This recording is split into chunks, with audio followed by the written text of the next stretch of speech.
預算20萬左右，想買一台能帶着全家出游又能夠自己撒野的全能方盒子。今天带你们來看一看2代哈弗 H9。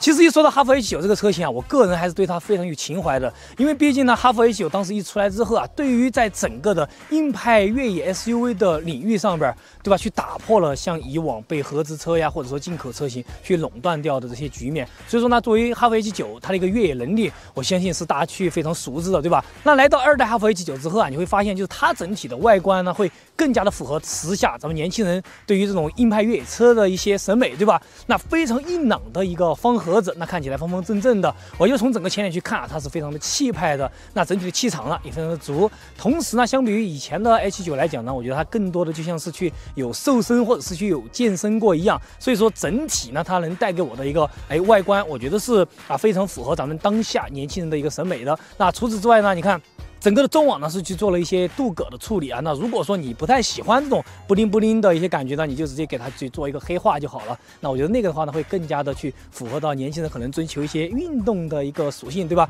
好，那除此之外，我們就直接來它的車身側面。那實際上呢，作為 H9而言，那它的整體的體量感，我不知道大家有沒有一個很實際的感覺。那如果說你沒有的話呢，我給你簡單去舉個例子，就是比如說我們常見的普拉多，對，那它的車身高度和寬度這一塊呢是基本上比普拉多還要更寬或者是更高一些的。那整個實車它能帶給你一個體量感是非常足的，包括呢在整個呢還會給到你一種很敦實、很有安全感的一個範兒，對吧？那甚至於呢，其實在同級別的車型你去看很多的一個中大型的 SUV， 它都做的比較偏向於傳統的一些線條。那這樣的一個方盒子的外觀，對吧？那作為這個級別來講，那同樣也是主打家用的一個 SUV， 那它的一個風格我覺得就沒有那些車型那看起來更加的油膩一些了。那除此之外，你看像車頂上方這種行李架也是給你配備到的，然後呢，它還給到了你電動的一個腳踏，所以說這個在我們進行上下車的時候啊也是非常方便的。包括呢整台車子它的離地間隙其實也是做的比較高的，就我們拿到的這一台 2.0T 的這個叫做極盡版啊，那它的一個離地間隙就已經是來到了220多。那如果說它的 2.4T 的穿越版的話，那台車的它的一個離地間隙會做到235毫米啊。所以說呢，就是整個如果是在有了這種電動踏板的加持之後，我覺得方便到了咱們在帶小孩啊或者是一些家裡邊的老人去進行出遊時候的一個便利性。那除此之外呢，像 2.4T 的這麼一個穿越版，它在原廠就給你配備到了 AT 胎。那咱們這台 2.0T 的極盡版呢，就是還是普通的公路胎，但是呢，它整體的一個輪胎尺寸已經給你做到了265/55R19的這麼一個輪胎的一個數據啊，就是對於我們日常去開的話呢，在操控性上邊，這種寬胎還是有一定的幫助的。好，那除此之外呢，我們再來它的車身後邊。尾部對吧，方方正正的造型，然後車開門，這個呢是我覺得這種方盒子車型非常經典的一些設計的元素。包括呢車開門其實也是有去方便到我們去進行一些物品的一個拿取啊，包括它的一個裝載的。那除此之外，你看在方盒子的外觀加持之下，這種車內的一個裝載空間是完全不用去擔心的。在常規的容積之下，它就已經去做到了有791升啊，所以說其實是非常誇張的一個數據來的。包括呢，你看我們現在已經去放了有2個小的一個行李箱，但你看實際上能夠去空出來的一個冗餘的空間是非常多的。然後呢，它的第2排的座椅呢也是去支持到了4:6比的一個放倒，放倒之後呢也是幾乎能夠去形成一個純平的空間，去方便到我們進行戶外的一個拓展，做一個床車，對吧？也是非常方便的。那除此之外，在這兒你看還有小細節，220伏的一個電源，你可以在這裡呢去進行一些用電的一個拓展，然後旁邊還有一些小掛鈎之類的。所以說對於它的整體的，你看後備箱包括這兒小細節，對吧？一些小的網燈，它的一個實用性也是完全沒有任何問題。OK， 接下來咱們去它車內看一下。OK， 那來到它的車內啊，首先一坐進來了，你看就是整體還是給到你非常硬派的一個感覺，對吧？那這邊啊大平直的一些線條呀，包括在副駕前邊這種類似於像扶手，然後同時呢在裡邊也可以去放這些雜物的一個儲物槽。那還有這些裸露的一個鉚釘，對吧？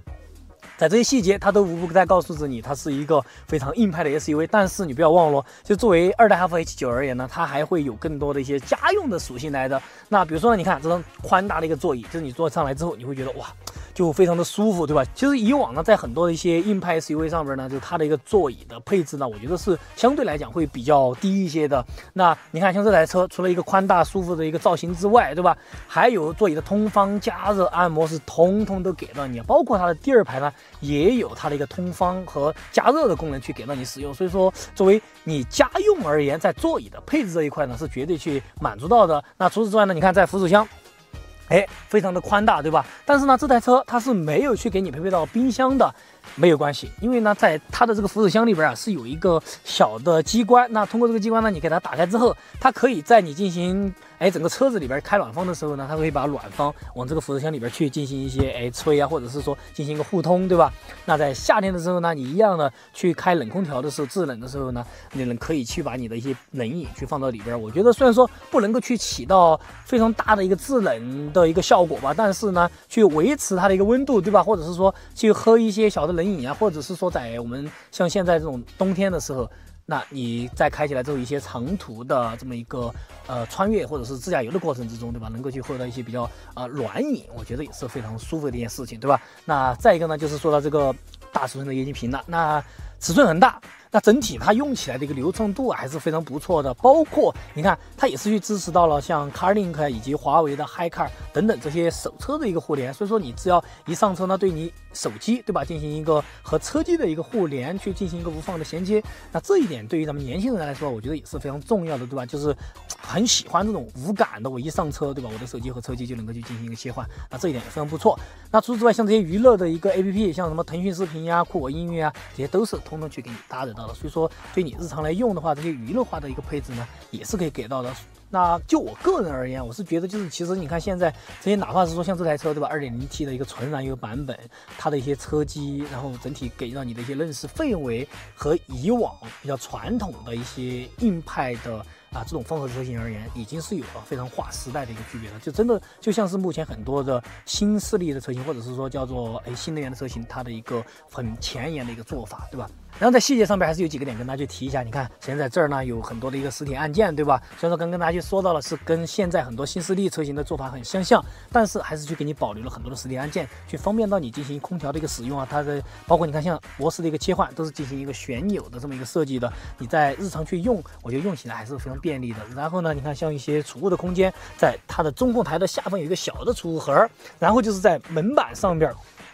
你能夠明顯的看到，就是在它的整個門板上邊的儲物槽，或者是說你去放置水杯的一些空間也是來的非常多的。那作為家用而言，我覺得這一點在實用性上，它的一些空间的一個收納上邊也是有去做保證到的。OK， 接下來呢，咱們去到第二排看一下。那坐上它的第二排，整個的空間我覺得是完全不用去擔心的，對吧？那甚至於呢，你會發現它這個地台啊是幾乎接近於純平的，你看。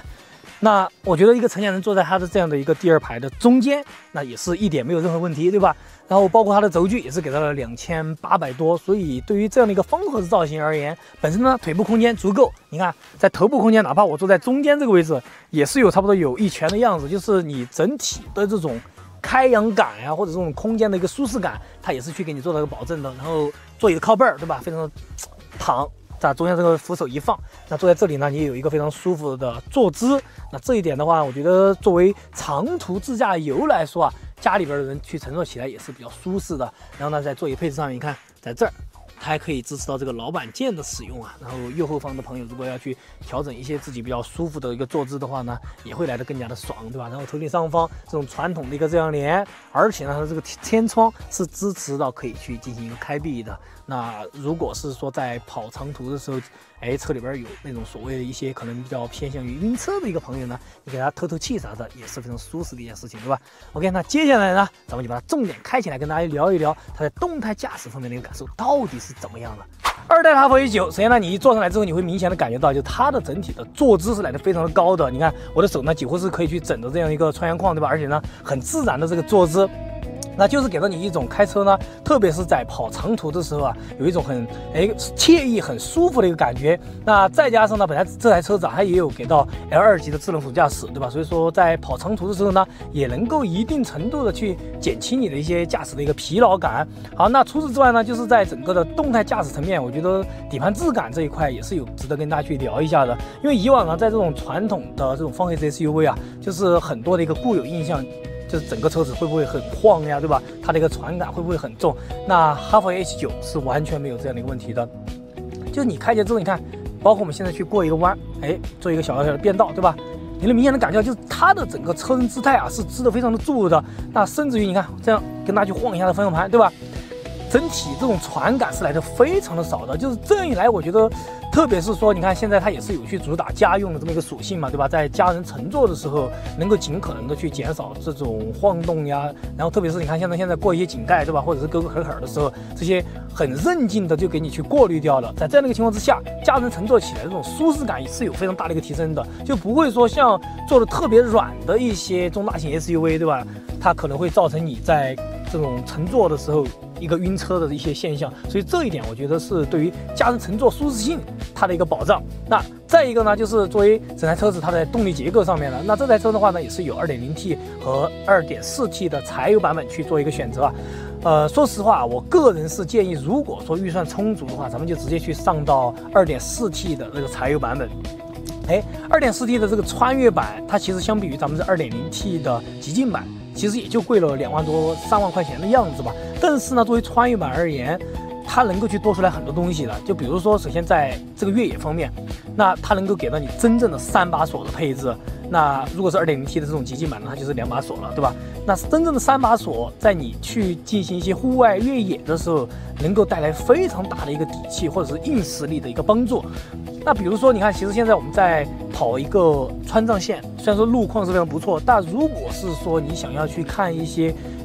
很少有人去看到的一些秘境，對吧？去進行一些探索啊，去進行一些戶外的一個探索，在這個時候，這個3把鎖的配置，再加上它原廠 AT 胎，以及在它的接近角這一塊呢，如果是 2.4T 的穿越版，它的接近角是會來到33度，對吧？也比我們的普通版本要來得更高一些的。所以說，在這樣的一個硬件加持之下呢，就它的整體的越野實力會來得更加的強一些。包括在它的駕駛模式這一塊呢，也是有去給到了延時模式以及它的一個專家模式，對吧？